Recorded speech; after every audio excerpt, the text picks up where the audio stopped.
నామమునకు స్తోత్రములు. ఈ వాగ్దానం వింటున్న మీకందరికీ మన ప్రభువును ప్రియరక్షకుడైన యేసుక్రీస్తు నామములో శుభములు, మా హృదయపూర్వకమైన వందనములు తెలియచేస్తున్నాం. ఈరోజు దేవుని వాగ్దానం కీర్తనల గ్రంథం 5వ కీర్తన 12వ వచనం. నీతిమంతులను ఆశీర్వదించు దేవుడు కేడెముతో కప్పినట్లు మిమ్మును దయతో కప్పునుగాక. ఈ మంచి వాగ్దానం వింటున్న మనందరి వెనుకడిలో మన మంచి దేవుడు నెరవేర్చునుగాక. ఆమేన్. ప్రియ దైవ జనాంగమా, మన దేవుడైన యెహోవా నీతిమంతులను ఆశీర్వదించు దేవుడు. నీతిగా మనం ఉండాలి కానీ నీతిమంతులను ఎంతో ఆశీర్వదించే దేవుడు. బైబిల్ గ్రంథంలో సామెతల గ్రంథం 10వ అధ్యాయంలో 6వ వచనంలో రాయబడింది, నీతిమంతుని తల మీదికి ఆశీర్వాదములు వచ్చును అని. మనం నీతిమంతులుగా ఉంటే ఖచ్చితంగా మన తల మీదికి ఆశీర్వాదాలు వస్తాయి. నీతిమంతుని ఆయన ఆశీర్వదిస్తాడు, తప్పనిసరిగా ఆశీర్వదిస్తాడు. అంత మాత్రమే కాదు, దావీదు భక్తుడు ఒక మాట అంటాడు, నేను చిన్నవాడినప్పటి నుండి నేను ఇప్పుడు వృద్ధుడిని అయిపోయే వరకు నేను గమనిస్తూ వచ్చాను, నీతిమంతుని సంతానం విడవబడటం కానీ భిక్షమెత్తటం కానీ నేను ఎప్పుడు చూడలేదు అంటాడు. అంటే నీతిమంతుని బిడలు ఎప్పుడు వారు తక్కువ స్థాయిలో ఉండరు. నీతిమంతుని పిల్లల్ని ఆయన ఎప్పుడు ఆశీర్వదించే దేవుడు. కనుక నీతిమంతులంటే దేవునికి ఇష్టం.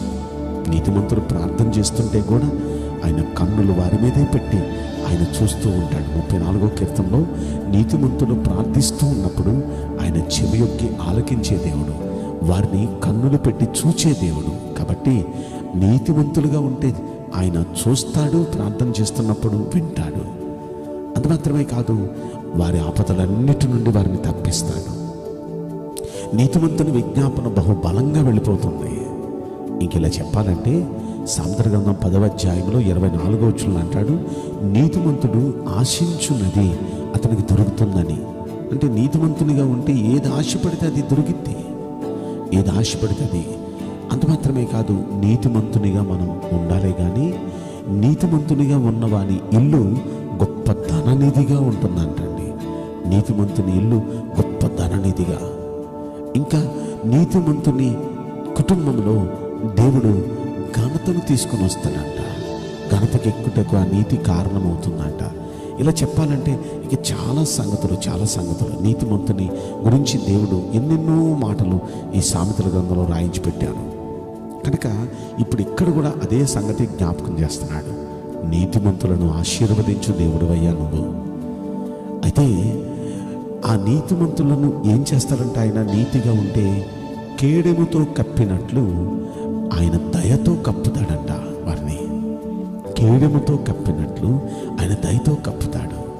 నిజంగా దయతో కప్పడం ఎంత గొప్ప సంగతి.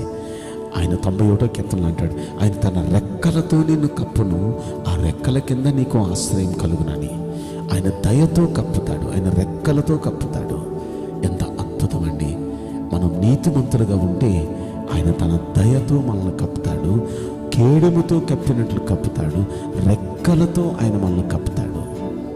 ఏ కీడు మన దగ్గరికి రాకుండా, పగలు ఎండ దెబ్బ తగలకుండా, రాత్రి వెన్నెల దెబ్బ తగలకుండా, ఏ విధమైన కీడు దగ్గరికి రాకుండా ఎప్పుడు మనల్ని మన కుటుంబాలను కప్పుతాడండి. ఆయన కప్పుతాడు. కనుక ఆయన అలా కప్పి మనల్ని ఆశీర్వదిస్తూ ఉంటాడు. కనుక ప్రియ దైవ జనాంగమా, నీతిగా ఉండటం మనం నేర్చుకుంటే నిజంగా నీతిగా ఉన్నవాని జీవితంలో ఆయన ఆశీర్వదించడమే కాదు, ఆయన కప్పుతాడు. ఏ విధమైన కీడు రాకుండా ఎప్పుడు కాపాడబడతారు, ఆనందంగా ఉంటారు. ఈరోజు నీ వాగ్దానం వింటున్న మనలో ప్రతి వ్యక్తిని అన్ని రంగాల్లో దేవుడు దీవించునుగాక. కేడుతో కప్పినట్లు ఆయన తన దయతో మనలో ప్రతి వ్యక్తిని కప్పునుగాక, మనల్ని నోటి నిండా నవ్వించునుగాక. ఆమేన్. నేను మీకోసం ప్రార్థన చేయబోతున్నాను.